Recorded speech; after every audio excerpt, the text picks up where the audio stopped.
shattered in an instant. It looked like exactly what you see on horror movies. I literally broke down to my knees. And after the crime, a controversy online about the victim, the suspect, and exactly what happened. None of this adds up. I'm Savannah.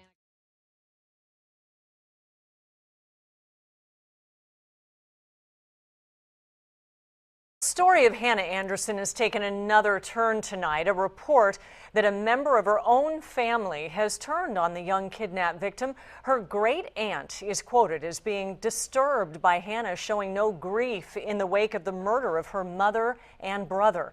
New tonight, 10 News reporter Steve Fiorina joins us now with how pictures and postings by Hannah herself has sparked the turn. Steve. Kim, the great aunt spoke only to 10 News about the troubled 16-year-old girl we see on here on her Instagram account. Things like this picture of her boyfriend fixing eggs for breakfast. This is a girl who was abducted by a 40-year-old family friend who told her he had a crush on her and then murdered half the family. And you see an Instagram account with smiling faces throughout. Anderson talking about James DiMaggio in the wake of Hannah's kidnapping and the murders of her mother and brother. Investigators are still struggling to piece together answers to the most important question: why? What do you think happened? In my heart of hearts, I think that Hannah perhaps got herself into a situation that she couldn't get herself out of, and I do believe that my brother gave his life to protect her. Back in Boulevard with still no sign of DiMaggio or Hannah, detectives make a startling find. Up in the attic of the garage, 4 large dark plastic bags. Inside those 4 bags of trash was just a wealth of evidence. An empty box for handcuffs, packaging for toy rocket motors, packaging for zip ties, packaging for hunting knives. Whoever placed those bags of trash in the garage expected that garage to fully burn and that the evidence would also be burned.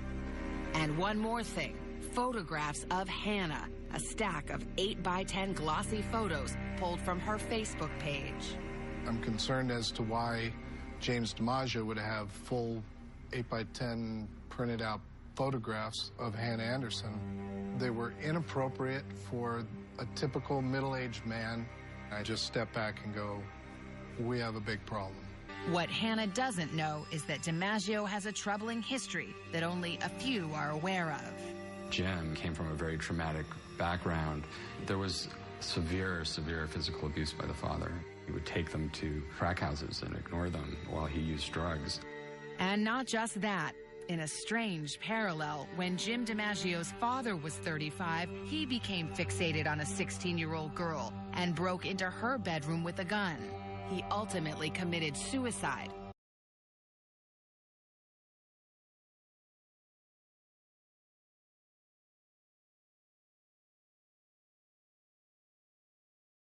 During the law enforcement interviews with Hannah, it became very clear to us, very clear, that she is a victim in every sense of the word in this horrific crime.